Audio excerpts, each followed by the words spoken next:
तो भाई लोग कैसे हो। आज मैं आप लोग के सामने लेके आया हूँ हत्यारी ट्रेन। चलिए कहानी स्टार्ट करते हैं। पिछले भाग अनोखी ट्रेन डकैती और मौत का सफ़र में हमने पढ़ा, जॉन तरक्की रुक जाने के कारण क्रोध से आंख बबूला हो उठता है। नहीं, यह नहीं हो सकता, जॉन ऐसा हरगिज नहीं होने देगा। यही नहीं, जब उसे पता चलता है कि उसके दोस्त विक्टर को नई सुपरफास्ट ट्रेन लेकर भेजा जा रहा है तो वह पागल हो उठता है। तब तुम्हारा माल इस बैग में है और तुम्हारा इस बैग में, गिन लो। उसकी बहन नीलू उसे रोकने की भरपूर चेष्टा करती है, लेकिन हट जाओ मूर्ख लड़की, यह स्पीडो बम अब मैं राजधानी एक्सप्रेस में फिट करने जा रहा हूँ। इधर विक्टर जॉन के घर पहुंचने पर नीलू को बेहोश पाता है और जब वह उसे होश में लाता है, भैया को रोक लो, विक्की ट्रेन खतरे में है। क्या? दोनों मोटरसाइकिल द्वारा स्टेशन मास्टर के पास पहुंचकर उसे हालात से परिचित कराते हैं। ओ माय गॉड, उस ट्रेन के पीछे तो एक और ट्रेन को रवाना किया जा चुका है। विक्टर और नीतू अपनी जान पर खेल उस ट्रेन को तो रोकने में कामयाब हो जाते हैं, लेकिन जॉन जॉन को राजधानी एक्सप्रेस में बम लगाने से नहीं रोक पाते। Hello Bilaspur station control room, राजधानी को ग्रीन सिग्नल दे दो, क्विक। उधर ड्राइवर मजहर और मदन विलासपुर ट्रेन के न रुकने पर परेशान हो जाते हैं। इधर विक्टर आदि योजना बनाते हैं कि राजधानी एक्सप्रेस के यात्रियों को ट्रेन में बम होने की सूचना रेडियो द्वारा दी जाए। अब यह तय करना होगा कि यह वह मैसेज क्या हो जिसमें हमें भी पता चल जाए कि यात्री हमारी बात सुन सके हैं। अब आगे। जबकि ट्रेन के भीतर एक डिब्बे में, ट्रेन बिलासपुर क्यों नहीं रुकी? वहीं मुझे मेरी पत्नी लेने आने वाली थी। अरे रोते क्यों हो भाई, वहाँ ट्रेन की इसी कारणवश नहीं रुकी। तुम अगले स्टेशन पर उतरकर बस द्वारा वापस बिलासपुर चले जाना। यह लो, तुम्हारी उदासी दूर करने के लिए मैं एक फड़कता हुआ शेर सुनाता हूँ। और शायर साहब अपने अंदाज में शेर सुनाने लगे। एक शेर सुनाता हूँ, एक शेर सुनाता हूँ, बड़े गौर से सुनिए, आगे नहीं आता किसी और से सुनिए। अम्मा कमाल है मियाँ, तुम्हें हंसी नहीं आई? खैर एक दूसरा शेर सुनो, इसे सुनकर तुम्हारे दिल के तार जरूर झंझना उठेंगे। तो अर्ज किया है गाड़ी का स्टेशन पर आना। क्या गाड़ी का स्टेशन पर आना? अम्मा मियाँ आगे भी तो कहो। वही तो अर्ज कर रहा हूँ हुजूर, कि गाड़ी का स्टेशन पर आना और आकर चले जाना। भाई वाह, खूब शेर कहा बड़े मियाँ। अरे भाई तुम अब चुप क्यों नहीं हो रहे? क्या शेर पसंद नहीं आए? उसी को तो रोना है। अब मैं कोई स्टेशन पीछे छूट जाने के गम में थोड़े ही रो रहा हूँ। लोहाल विलाकुवत, आज आया मैं शेर और शायरी सुनाने से।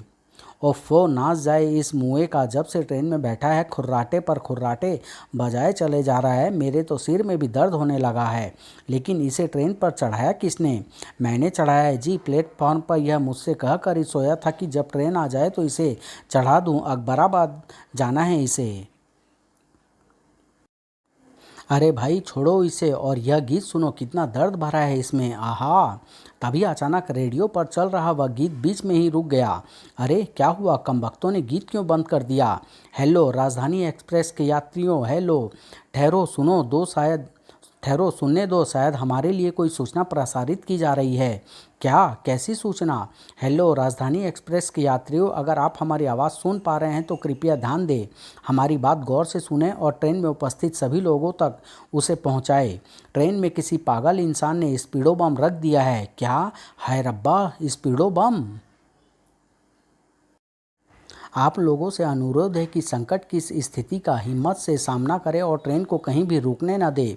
इस सूचना को गार्ड व ड्राइवर तक अवश्य पहुंचा दें। और आपने यह सूचना सुन ली है, इसके लिए अगले स्टेशन पालगढ़ पर हमें अपने हाथ हिलाकर संकेत दे। धन्यवाद। और उसके बाद फिर रह रहकर वह सूचना प्रसारित होने लगी।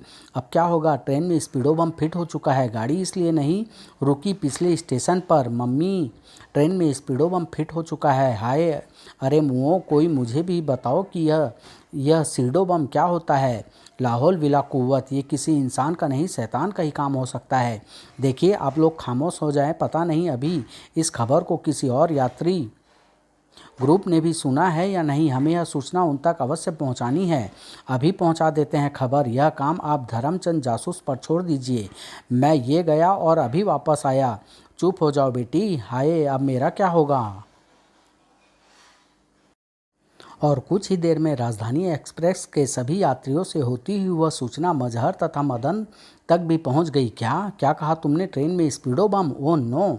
जी हाँ ड्राइवर साहब, रेडियो पर बार बार यह सूचना प्रसारित हो रही है। आप रेडियो तो ऑन कीजिए कि यात्रियों ट्रेन में स्पीडो बम, हिम्मत से सामना करें, हाथ हिलाएं। Oh no! अब बिलासपुर पर ट्रेन न रुकने का कारण समझ में आ रहा है। उसके बाद मजहर ने एक पल भी देरी नहीं की और फ़ोन पर गार्ड से संबंध स्थापित करते ही बोला, हेलो सर, न्यूज़ अच्छी नहीं है। अभी अभी रेडियो पर अनाउंस हुआ है कि ट्रेन में किसी ने स्पीडो बम लगा दिया है।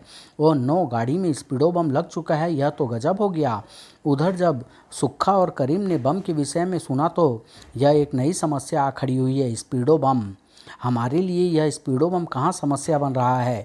समस्या बन रहा है सुक्खे, अगर इन अमूल्य मोतियों वाले डिब्बे में ही बम फिट हुआ तो। यह सुनते ही सुक्खा के चेहरे का रंग उड़ गया। कांपते स्वर में उसने तुरंत कहा, ओह यह तो मैंने सोचा ही नहीं, अब क्या करें? मैंने केवल एक अनुमान लगाया है, बात इसके विपरीत भी जा सकती है। पर तुम्हारा अनुमान भी तो सत्य हो सकता है। उस अवस्था में करोड़ों का खजाना तो हाथ से जाएगा ही, अपनी जान से भी हाथ धोना पड़ सकता है। जान का जोखिम तो हमें उठाना ही होगा। करोड़ों का खजाना पाने के लिए क्या हम इतना रिस्क भी नहीं लेंगे? इसका मतलब योजना पर काम पहले की तरह ही होगा। निसंदेह। उधर ट्रेन के भीतर, हे भगवान, न जाने अब इस ट्रेन का क्या हश्र होगा। आप सब लोग वाहे गुरु से प्रार्थना करें, उसने चाहा तो यह मुसीबत जरूर टल जाएगी। हे ईश्वर, रक्षा करना, ए सच्चे बादशाह मदद कर। ओह यीशु हेल्प अस, या अल्लाह अपने बंदों की रक्षा कर। तभी कुकिंग गैस की गंध, जरूर कोई इस डिब्बे में चोरी छिपे कुकिंग गैस का सिलेंडर लेकर जा रहा है। अचानक धर्मचंद जासूस कंठ फाड़कर चीख उठा, गैस लीक हो रही है, कोई आग न जलाए। लेकिन तब तक बहुत देर हो चुकी थी और अगले ही पल कंपार्टमेंट एक जबरदस्त धमाके से गूंज उठा। दूसरे ही पल डिब्बे में भयानक अग्नि लपलपा उठी। बचाओ! आह! जो व्यक्ति उस धमाके से बच गए वे भागकर सुरक्षित दूसरे डिब्बे में पहुंच गए। हे भगवान, वह नशेबाज अपनी सीट पर ही सो रहा लगता है। ओह, उसे बचाना होगा। हम जाता है, उसे हम बचा कर लाता है। पागल हो गए हो क्या? देखते नहीं सामने आग लगी है। उससे ज़्यादा हमें उस इंसान की जान प्यारी होना मांगता। तुम अपना शॉल मुझे देना मांगता, हम अभी आटा। और लाला की साल झपटने के बाद वह रुका नहीं, बल्कि भागता हुआ आग की भयानक लपटों में गुम होता चला गया। हे ईश्वर, उसकी रक्षा करना। उफ, पागल पागल, बिल्कुल पागल था। नहीं बचेगा, दोनों नहीं बचेंगे। जबकि आग की गर्मी से उस व्यक्ति का नशा भी तुरंत उतर गया था। खुद को आग की लपटों में घिरा पावा भय से बुरी तरह चिल्ला उठा, बचाओ! आग आग आग! हम आटा है मैन, तुम फिकर डोंट करिंग, हम आटा है तुम्हें बचाने, बचाओ! तब तक दूसरी तरफ से आती आवाज़ बंद हो गई। शायद वह नशेबाज बेहोश हो गया था। ओह, वह रहा, आग उससे थोड़ी ही दूर होना मांगता। उसने आगे बढ़कर नशेबाज पर वह शॉल डाल दी और उसे उठाकर बाहर की तरफ लपका।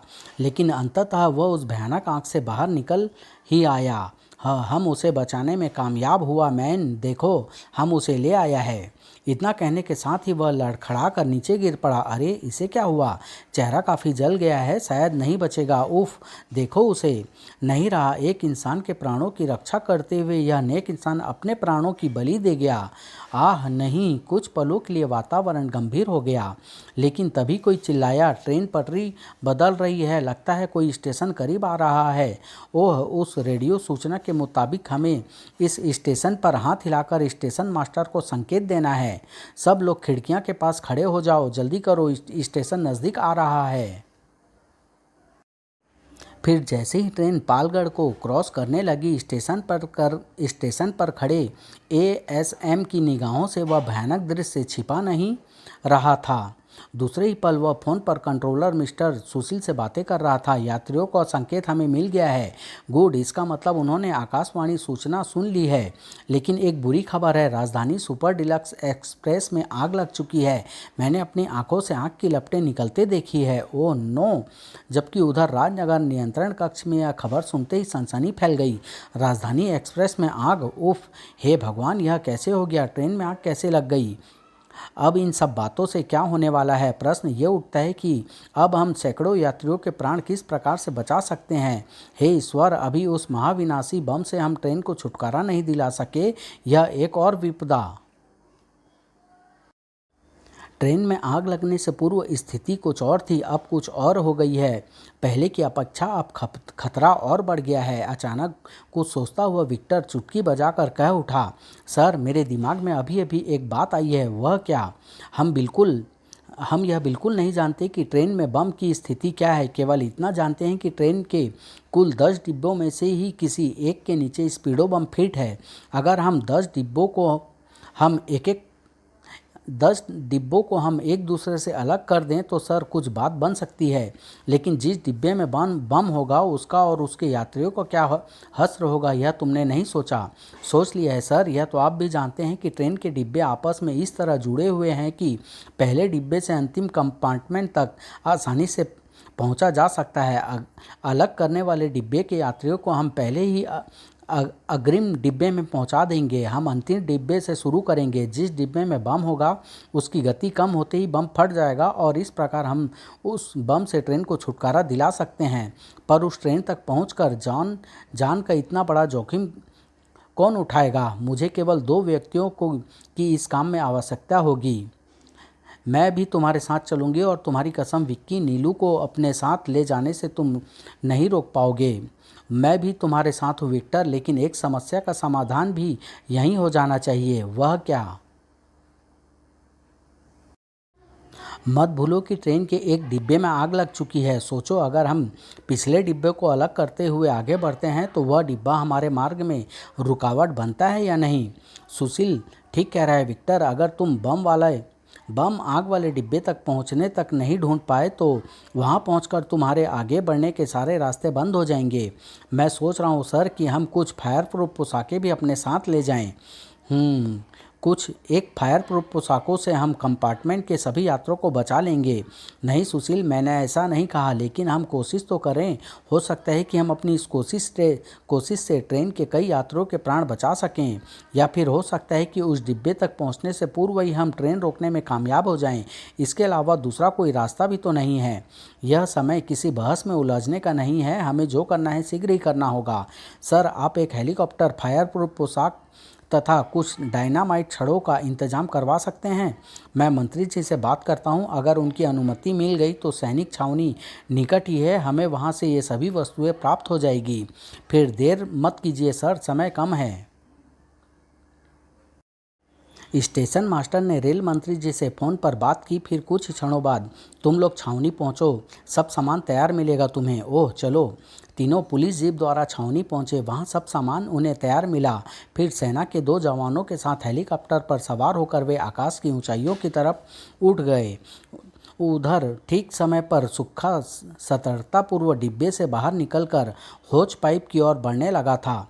इधर करीम भी। एक एक क्षण उनके लिए बेहद कीमती था। बैग खोलकर डायनामाइट छड़े बाहर निकाल लो सुक्खे। तत्पश्चात यह लो, इसे तुम उधर फिट कर दो। दूसरा डायनामाइट छड़ को मैं इधर फिट करता हूँ। फिर दोनों ने एक एक डायनामाइट छड़ वहाँ फिट करने के बाद कनेक्शन वायरों का संबंध रिमोट कंट्रोल से कर दिया और फिर दोनों खजाने वाले डिब्बे पर चढ़ गए। संभल कर सुखे, काम खतरनाक है। और इस प्रकार डिब्बे की छत पर चलते हुए दोनों डिब्बे के दूसरे छोर वाले जॉइंट तक पहुंचकर वहां भी डायनामाइट छड़े बांधने लगे। हमारी योजना का यह प्रथम चरण बेहद खतरनाक है। कहीं हल्की सी भी चूक हमारी जान ले सकती है और काम की सफलता जीवन भर का चैन और ऐश्वर्य भी तो दे सकती है। हाँ, यह बात तो है। फिर अब पहुँचे डिब्बे की छत पर। अभी यहीं लटके रहो, मिडिल जंक्शन स्टेशन को क्रॉस होने दो।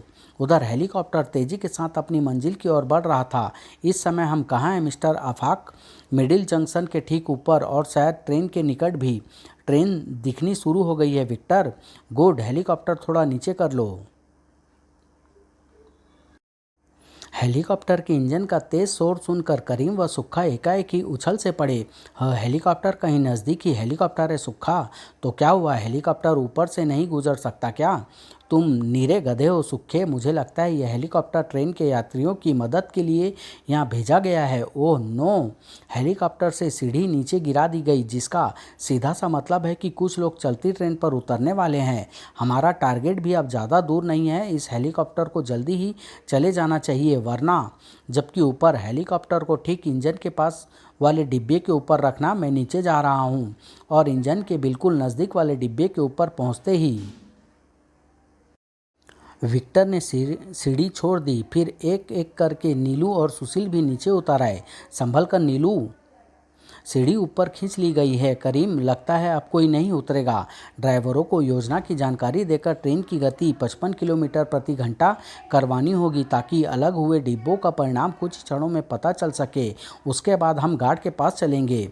चुपचाप देखते रहो, अगर उन्होंने हमारी योजना में कांटा बनने की कोशिश की तो जिंदा नहीं रहेंगे।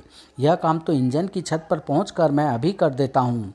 उधर बरसों से बंद पड़ी शुगर मिल के निकट ब्लैक बेल्ट दिलावर और बिज्जू को बेसब्री से ट्रेन के वहां पहुंचने का इंतजार था। ट्रेन आने में 45 मिनट शेष रह गए हैं। कुछ ही देर में पहले ट्रॉली इधर से निकलेगी, जिसका काम पटरियों के सुरक्षा संबंधी नियमों को पूरा करना है कि कहीं से पटरी टूटी फूटी तो नहीं है। उसके आधे घंटे पश्चात ट्रेन गुजरेगी, लेकिन हमारा काम ट्रॉली के क्रॉस होते ही शुरू हो जाएगा। Okay boss. कुछ देर बाद अचानक बिज्जू दूर से देखता हुआ चीख उठा, द दिलावर, शायद ट्रॉली आ रही है। ओह हाँ बॉस, ट्रॉली आ रही है। क्या सचमुच ट्रॉली ही है? लेकिन इतनी जल्दी क्या चक्कर है? खैर, जल्दी से आसपास कहीं छिप जाओ, हरी अप। और वह ट्रॉली उनकी निगाहों के सामने से गुजरने लगी, जिसे दो गैंग मैन तेजी के साथ आगे की ओर धकेलते चले जा रहे थे। दिलावर, अगर इन गैंगमैनों को यह इल्म हो जाए कि हम लोग यहाँ ट्रेन को लूटने के लिए मौजूद है तो क्या होगा? होना क्या है, बेचारे अपनी जान से हाथ धो बैठेंगे और क्या। खामोश रहो। ट्रॉली क्षण प्रति क्षण दूर होती चली गई और फिर एक समय ऐसा आया कि वह बिल्कुल ही दिखनी बंद हो गई। और इधर ब्लैक बेल्ट यह देखते ही चीख पड़ा, हरी अब दिलावर, औजारों का थैला लेकर तुम बिज्जू के साथ उखड़ी हुई पटरी की तरफ जाओ। मैं कांटा बदलने के लीवर को काम करने योग्य बनाता हूँ। समझ गया बॉस। झाड़ियों में छिपा औजारों का थैला निकालकर दिलावर बिज्जू की तरफ लपका। ओह, केवल आधे घंटे में हमें 3 टूटी पटरियों कसनी है, सिर्फ आधा घंटा। उधर ब्लैक बेल्ट लीवर में तेल डालकर उसे काम करने योग्य बनाने की पुरजोर चेष्टा कर रहा था। उफ, इसी एक लीवर पर हमारी सारी योजना टिकी है। और कुछ ही मिनटों की मेहनत के पश्चात उधर बिज्जू और दिलावर पसीने पसीने हुए फिर पटरी को यथास्थान डालने के पश्चात फीस प्लेटों तथा नट बोल्टों की मदद से दूसरी पटरी के साथ कसने लगे। हे भगवान, अभी 2 पटरियां कसनी और बाकी है। जल्दी करो दिलावर, केवल 20 मिनट बाकी है ट्रेन आने में। और अंततः वे कामयाब हुए थे। बिज्जू ने किसी कंप्यूटर की तरह उस पर पटरी को भी नट बोल्टों की मदद से कस डाला। केवल 10 मिनट। और इसी प्रकार जब वे तीसरी पटरी को कसने का काम कर रहे थे, एकाएक वातावरण में ट्रेन के इंजन की विसल गूंज उठी। ट्रेन आ रही है दिलावर, जल्दी करो, बस एक नट कसना बाकी है। जबकि उधर 7वें डिब्बे पर लटके करीम और सुक्खा। हेलीकॉप्टर आगे जा चुका है, विस्फोट करने का समय हो गया है सुक्खा। इससे पहले कि वे लोग भागकर इस डिब्बे तक आ पहुंचे, हमें डिब्बों को अलग कर देना है। जल्दी से छत पर पहुंचो, क्विक। अगले ही पल दोनों छत से जा चिपके थे। दोनों कर क्या रहे हैं? मेरे 3 गिनते ही बम ब्लास्ट कर देना है। Yes, 1 2 3 blast. और सुक्खा एक एक कर सभी बटन दबाता चला गया। बम के धमाकों का शोर ट्रेन की आवाज़ में खोकर रह गया। और विस्फोटों के पश्चात अब ट्रेन की स्थिति यह थी। मेरा दिल घबरा रहा है करीम, अगर बम इसी डिब्बे के नीचे हुआ तो गति कम होते ही। अब इस समय यह सब सोचने का कोई फ़ायदा नहीं। मत सोचो, जितना सोचोगे उतना ही बार मरोगे। यह क्या हो रहा है? वे लुटेरे हैं, उन्होंने अमूल्य मूर्तियों वाले डिब्बों को अलग कर लिया है। लेकिन यह जानते हुए भी हम कुछ नहीं कर सकते। हाँ, उन यात्रियों के लिए दुआ कर सकते हैं जो 7वें डिब्बे के पीछे वाले डिब्बों में हैं। क्या पता बम उन्हीं डिब्बों में कहीं हो। वाकई डिब्बा अलग कर लिया गया था। उधर देखो, शायद लीवर पर ब्लैक बेल्ट खुद उपस्थित है। हाँ, वही लगता है। इसका मतलब योजना का दूसरा चरण भी पूर्ण हो चुका है। जबकि ब्लैक कैट के लिए यह परीक्षा की घड़ी थी। अगर मैं एक पल के लिए भी रुक गया तो सारा खेल खत्म। और फिर जैसे ही इंजन अपने पीछे के 6 डिब्बों को खींचता हुआ उसके सामने से गुजरा और दूसरे ही पल ट्रेन का 7वां डिब्बा शुगर मिल की तरफ मुड़ गया। गोदाम पहुंचते ही डिब्बे में मौजूद सुरक्षा गार्ड्स को ठिकाने लगाना है हमें। अपना रिवॉल्वर बाहर निकाल लो। बेहद फुर्ती के साथ फिर ब्लैक बेल्ट ने लीवर वापस उसी अवस्था में पहुंचा दिया। परिणाम स्वरूप पीछे वाले डिब्बे भी पिछले 6 यात्री डिब्बे के पीछे ही धड़धड़ाते हुए उसके सामने से निकल गए। और यह दृश्य देखते ही ब्लैक बेल्ट प्रसन्नता से नाच उठा। हुर्रे, हम सफल हो गए, हम सफल हो गए बिज्जू, दिलावर, सुक्खा, करीम, हम सफल हो गए।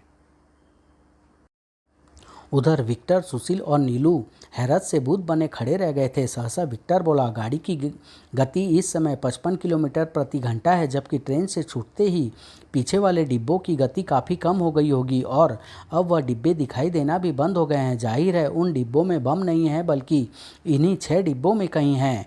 तुम ठीक कह रहे हो। और फिलहाल हम उन लुटेरों के खिलाफ कोई एक्शन लेने की स्थिति में भी नहीं है। हम जिस मकसद से यहाँ उतरे हैं वह हमें पूरा करना ही होगा। तुम दोनों तैयार हो ना? अब हमें यात्री डिब्बों के भीतर जाना है। यस।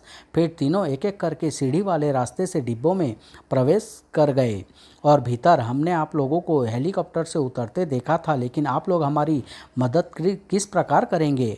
आप सब लोग सुने, हमने ट्रेन का एक एक डिब्बा अलग करने का निर्णय लिया है। आप सब लोग इस कंपार्टमेंट से चले जाएं। हम लोग बारूदी छड़े लगाकर डिब्बा अलग करेंगे। कृपया जल्दी कीजिए प्लीज़। विक्टर का आदेश सुनते ही सभी यात्री तेजी के साथ अगले कंपार्टमेंट की तरफ लपके। जल्दी कीजिए प्लीज़। नीलू, तुम भी उधर जाओ। ओके। यात्रियों के जाने के बाद सुशील, अब डायनामाइट छड़ें फिट करनी है। मैं तैयार हूँ। विक्की, अगर पीछे छूटे उन डिब्बों में बम हुआ तो हमारी ये मेहनत बेकार हो जाएगी। तुम्हारी बात किसी हद तक ठीक है, लेकिन फिर भी रिस्क नहीं लिया जा सकता। फिर ट्रेन के उस डिब्बे के भीतर पहुंचकर मैं विस्फोट कर रहा हूं विक्टर। ओके। और विस्फोट कैसे करने हैं इस बात की जानकारी वे पहले ही ले चुके थे। अगले ही पल वह डिब्बा पीछे छूट रहा है, हमें उस पर दूर तक निगाहें रखनी होगी। भगवान करे बम उसी डिब्बे में फिट हो। कुछ ही दूरी पर पहुंचकर उसकी गति में यकीनन ही अंतर आ जाएगा। लेकिन उस समय उनकी आंखों में निराशा के बादल मंडराने लगे। वह कंपार्टमेंट क्षतिग्रस्त नहीं हुआ विक्की। अब हमें इस डिब्बे को भी खाली करना होगा। इसका मतलब है कि उस डिब्बे में बम नहीं था। यह सुनते ही आतंक से मरा जा रहा एक व्यक्ति चीख उठा। कब तक, आखिर कब तक हम एक डिब्बे से दूसरे डिब्बे तक भागते रहेंगे? तीसरे कंपार्टमेंट में जो भयानक आग लगी हुई है उसका क्या होगा? अगर बम उस डिब्बे तक पहुंचने पर भी न मिला तो हम आगे कैसे जाएंगे? इसका इंतजाम भी है हमारे पास। हम फायर प्रूफ पोशाकें लेकर आए हैं, जिन्हें बदल बदल कर पहनकर एक एक करके आप सबको अगले डिब्बे में भेजा जाएगा। और आप लोग इस डिब्बे को भी खाली कर दीजिए। नीलू, तुम इन्हें लेकर चौथे डिब्बे की तरफ जाओ और कोशिश करो कि हमारे वहां पहुंचने तक तुम इनमें से कई यात्रियों को फायर प्रूफ पोशाकें या कंबलों आदि के जरिए दूसरे सुरक्षित कंपार्टमेंट में भेज सको। अचानक धर्मचंद कुछ सोचता हुआ चीख उठा। एक मिनट, मेरे दिमाग में अभी अभी एक बात आई है। वह क्या? ट्रेन के प्रत्येक डिब्बे में काफ़ी मात्रा में पानी होता है। अगर हम आग लगे डिब्बों के वॉश बेसिन तथा संडास के जल निकासी के छिद्र बंद करके पानी चला दे तो फर्श पर फैली आग से छुटकारा पाया जा सकता है। विचार बुरा नहीं है जनाब। उसके बाद फिर ऐसा ही किया गया। कुछ ही देर में पानी फर्श पर बहने लगा। देखा, हमारे जाने के लिए रास्ता बन गया, चाहे सकरा ही सही। उधर विक्टर तथा सुशील ने उस कंपार्टमेंट को भी विस्फोट के जरिए ट्रेन से अलग कर दिया, लेकिन बम उस डिब्बे में भी नहीं है। देख रहा हूँ, वापस पिछले डिब्बे की ओर चलो। शायद नीलू अपना काम कर चुकी होगी। और ठीक उसी पल कंपार्टमेंट में लगा रेडियो चीख उठा। कृपया ध्यान दें विक्टर, सुशील, नीलू, अगर इस आवाज़ को सुन रहे हो तो ध्यान दें। वो हमारे लिए कोई सूचना है। एक बुरी खबर है। अकबराबाद जंक्शन से आधा किलोमीटर पीछे एक पुल पर बिछी पटरी क्षतिग्रस्त मिली है, जिसे आतंकवादियों ने विस्फोट के जरिए लिए क्षतिग्रस्त किया लगता है और अगर ट्रेन उस पटरी पर से गुजर गई तो भयानक दुर्घटना घट जाएगी। वैसे मरम्मत का कार्य युद्ध स्तर पर शुरू कर दिया गया है। हम एक एक क्षण की रिपोर्ट आपको देते रहेंगे। ओह नो विक्की, अब क्या होगा? मेरी तो खोपड़ी ही नहीं काम कर रही है। ट्रेन कुछ ही देर में अकबराबाद पहुंचने ही वाली थी, लेकिन अगर मरम्मत का काम सही वक्त पर पूरा ना हो सका तो भगवान ही इस ट्रेन का मालिक है। तब तक नीलू भी भागकर वहां आ पहुंची। सभी यात्री दूसरे डिब्बे में पहुंच गए विक्की। और अब अरे, तुम लोगों के चेहरे पर हवाइयाँ क्यों उड़ रही है? अभी अभी रेडियो पर बताया गया है कि आगे पटरी क्षतिग्रस्त है और इस रास्ते पर केवल यही एक पटरी है जिस पर ट्रेन चल रही है। न जाने क्या होने वाला है। क्या? मेरी राय में हमें यहाँ समय बर्बाद न करके एक साथ तीसरे चौथे डिब्बे को अलग करना चाहिए। क्या पता इन दोनों डिब्बे में से किसी एक डिब्बे में बम फिट हो। अगर ऐसा हुआ तो हम ट्रेन को उस स्पॉट तक पहुँचने से पूर्व ही रोक सकते हैं। जल्दी मेरे साथ आओ, समय बहुत कम है। फिर तीनों फायर प्रूफ पोशाक पहनकर भभकती आग में प्रवेश कर गए। स्पीडो बम अगर इसी डिब्बे में हुआ तो कहीं आग की गर्मी पाकर वह फट न जाए। उसके बाद उन दोनों डिब्बों को भी विस्फोट करके अलग किया गया, लेकिन बम उन डिब्बों में भी नहीं निकला। उन डिब्बों में भी बम नहीं था। आगे पटरी टूटी हुई है। मुझे नहीं लगता वे लोग पटरी को जोड़ लेंगे, और इसलिए नहीं लगता क्योंकि हम सब की चिताएं इसी ट्रेन में जलनी तय है। आगे कुआं तो पीछे खाई है। तुम बेकार ही डर रहे हो सकता है पटरी कुछ ही स्थान पर क्षतिग्रस्त हुई हो जिसे ठीक कर लिया गया हो। नहीं नहीं, यह हत्यारी ट्रेन है। यह सबकी मौत बंद कर रहेगी, कोई नहीं बचेगा। लेकिन मैं मरना नहीं चाहता। मैं ट्रेन से कूदकर अपनी जान बचा लूँगा।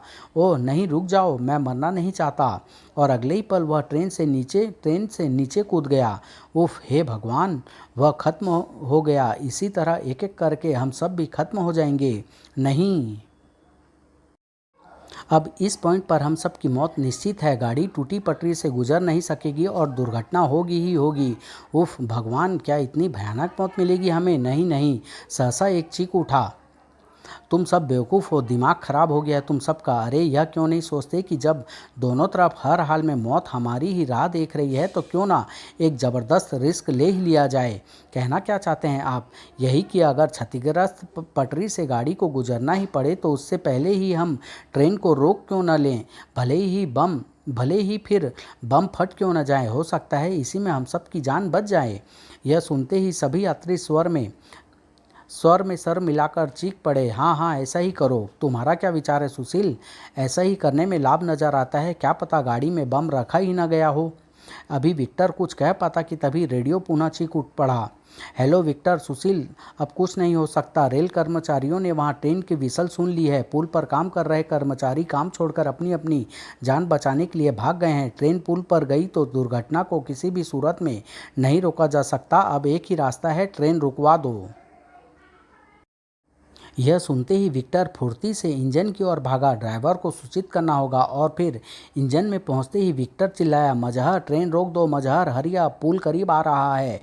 और मजहर शायद इसी पल की प्रतीक्षा में था। उसने भला किसी तेजी के साथ तुरंत ब्रेक लीवर नीचे खींच दिया, जबकि ट्रेन के भीतर या अल्लाह मदद कर, वाहे गुरु तू ही सबका राखा, हे ईश्वर कृपा करो। यात्रियों के दिलों की धड़कन बढ़ गई। मौत के भय से कई चेहरे हल्दी की तरह पीले पड़ गए। जिस्म थरथर कांप उठे थे। प्रत्येक व्यक्ति के होठों पर इस वक्त ईश्वर का ही नाम था। और ट्रेन धीरे होती होती अंततः ठीक दुर्घटना स्थल के निकट पहुंचकर रुक गई। और इस एहसास से कि ट्रेन रुक गई है और बम भी नहीं फटा है, सभी यात्रियों में खुशी की लहर दौड़ गई। प्रसन्नता के मारे सब नाचते गाते ट्रेन से नीचे कूदने लगे। हुर्रे, ट्रेन रुक गई, बम नहीं फटा। हे भगवान, तेरा लाख लाख शुक्र है। यह तो चमत्कार हो गया, सचमुच चमत्कार ही है। सुशील और नीलू भी वहां आ पहुंचे। इसका मतलब कि बम इन डब्बों में कहीं नहीं है। अगर बम यहाँ नहीं है तो फिर कहाँ है? उधर। अरे, यह डिब्बा कहाँ आकर रुक गया? दरवाज़ा खोलकर देखो। फिर जैसे ही दो सुरक्षा कर्मचारियों ने दरवाज़ा खोलकर स्थिति का जायजा लेना चाहा, गोलियां उनकी खोपड़ी तोड़ती हुई बाहर निकल गई। दो गार्ड्स खिड़कियों से बाहर झांक रहे थे। यह सारा खजाना हमारा है। हमारी योजना कामयाब हो गई, इसमें कोई शक नहीं है। लेकिन अब यहाँ अधिक देर तक रुकना खतरे से खाली नहीं। जल्दी से वह अमूल्य मूर्तियाँ डिब्बे से बाहर निकालकर यह जगह छोड़ देनी चाहिए। बॉस ठीक कह रहे हैं। और उसके बाद गोली मारकर दरवाजे का ताला तोड़ा गया। फिर एकाएक सुक्खा को बम की याद हो आई। फिर अगले ही पल उस बम की तलाश में उसकी निगाहें पहिए के नज़दीक जाकर चिपक गई और अगले ही पल वह चौंक पड़ा। अरे यह क्या है? और सुक्खा उस वस्तु को हाथ में उठाकर उलट पुलट कर देखने लगा, लेकिन तभी करीम चीख पड़ा, ये कहीं स्पीडो बम तो नहीं है? फेंक दो इसे सुक्खा, जल्दी। क्या? स्पीडो बम का नाम सुनते ही सुक्खा ने बम को हड़बड़ी में ट्रेन के डिब्बों की तरफ ही उछाल दिया और अगले ही पल एक भयानक विस्फोट के साथ मानो धरती हिल उठी। उधर हवा में उड़ता एयरफोर्स का हेलीकॉप्टर पुल पर मंडराने लगा। विक्टर के संकेत देने पर वह नीचे उतरा। उसके बाद विक्टर इत्यादि उसमें सवार होकर उस स्थान की ओर उड़ चले जहां उन्होंने पहली बार लुटेरों को देखा था, और फिर एक जगह उन्हें बाकी डिब्बे सही सलामत खड़े नजर आए। इसका मतलब बम इन डिब्बों में भी नहीं था। सभी यात्री सकुशल हैं। और अब मुझे लग रहा है कि कहीं बम 7वें डिब्बे में तो नहीं था। कुछ और आगे बढ़ने पर अचानक सब चौंके। विक्की, वह देखो, नीचे उस तरफ शोले से लपकते दिखाई दे रहे हैं। हेलीकॉप्टर नीचे उस तरफ उतारो। और जब हेलीकॉप्टर उस स्थान पर नीचे उतारा गया, ओह माय गॉड, ये तो उस सातवें खजाने वाले डिब्बे के टुकड़े हैं। और ये छितरी हुई लाशें, कहने की आवश्यकता नहीं नीलू की ये सभी उन लुटेरे की लाशें हैं जिन्होंने इन अमूल्य मूर्तियों को लूटने में सफलता हासिल की, लेकिन स्पीडो बम ने उनके मंसूबे पर पानी फेर दिया। लेकिन यह कैसे हो गया? बम का संबंध तो ट्रेन की गति से था, फिर यहाँ बम का फटना कुछ समझ में नहीं आता। मुझे लगता है गलत एडजस्टमेंट के कारण बम ट्रेन की गति कम होने पर फटने की जगह शायद डिब्बे के रुकने पर फटा। ऐसा ही होगा। और इस प्रकार राजधानी सुपर डिलक्स एक्सप्रेस पर मंडराता वह भयानक खतरा समाप्त हुआ जो ईर्ष्या व द्वेष के कारण उत्पन्न हुआ था। किसी ने सच ही कहा है, ईर्ष्या क्रोध की जननी है और क्रोध पागलपन की निशानी, जिसमें बहकर कोई भी व्यक्ति जॉन बनकर दूसरे के लिए मुसीबत खड़ी कर सकता है। समाप्त।